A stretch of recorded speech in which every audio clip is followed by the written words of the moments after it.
Hei ja tere tulemast! Oled sa kunagi mõelnud, kuidas oma päevast rääkida? Inglise keeles. Just sellest me täna räägimegi. Ehitame koos üles kogu selle sõnavara, mida sul vaja läheb. Alustame kohe pihta. Jah, just nimelt. Kuidas sa räägid oma päevast inglise keeles? Kõik need pisikesed tegevused, mida sa iga päev teed, tundub lihtne. Aga kuidas neid sõnadesse panna? Vaatamegi kohe, kuidas seda teha. Okei, lähme asja juurde. Esimene osa, päeva algus. Räägime sellest, mis toimub kohe siis, kui silmad lahti teed. Igal hommikul on ju tegelikult selline oma rütm, eks. Vaatame. Kõigepealt, number 1, sa tõused ülesse. Get up. Siis number 2, pesed ennast ära. Get washed. Kolmandaks, paned riidesse. Get dressed. Ja lõpuks muidugi sööd hommikust. Eat breakfast. Need ongi need põhilised sammud, millest iga päev algab. Aga see get washed, see on natuke üldine, eks ole? Enamasti tähendab see ju seda, et sa käid duši all. Nii et sa võid vabalt öelda hoopis have a shower. Palju täpsem. Näiteks I always have a shower in the morning. Kõlab kohe paremini. Okei, mis edasi? No pärast duši on ju vaja ka juuksed korda saada. Nii et lisame siia juurde comb my hair.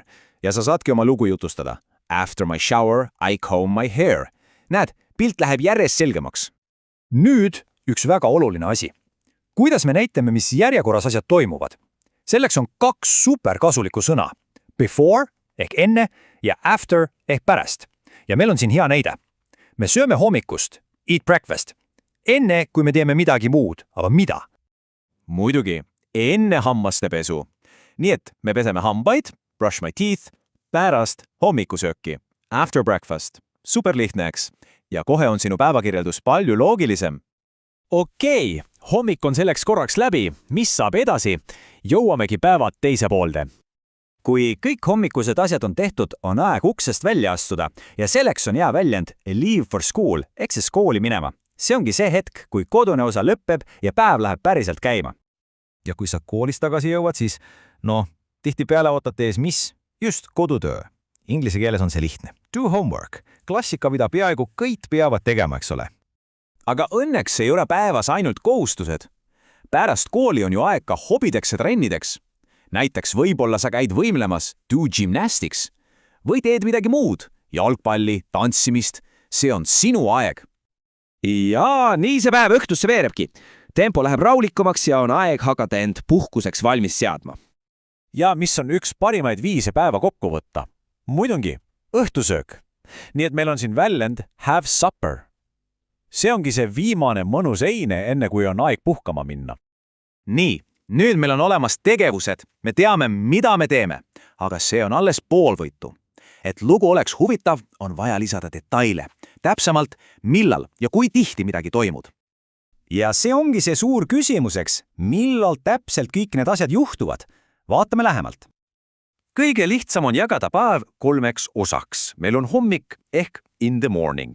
Siis on pärastlõuna in the afternoon ja lõpuks õhtu in the evening. Ja nüüd saamegi kõik oma tegevused õigesse kasti panna. Aga oota, me saame minna veelgi täpsemaks.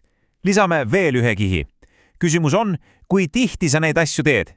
Ja siin tulevadki mängu sagedusmäärsõnad. See kõlab võib-olla keeruliselt, aga tegelikult on asi väga lihtne. Sagedusmäärsõnad on lihtsalt sõnad, mis ütlevad, kui sageli sa midagi teed. Super lihtne, aga annab su jutule nii palju juurde.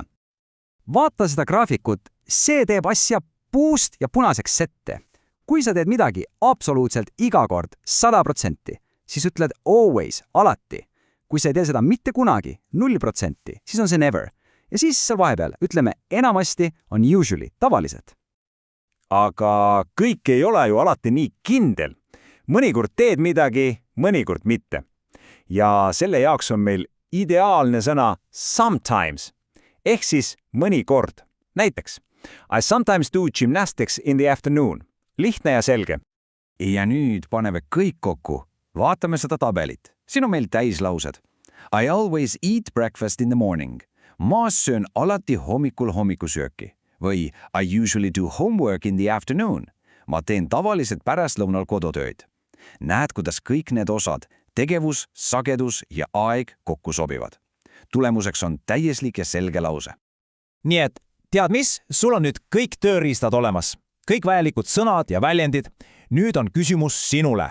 Kuidas sina kirjeldad oma homset päeva? Proovi järele!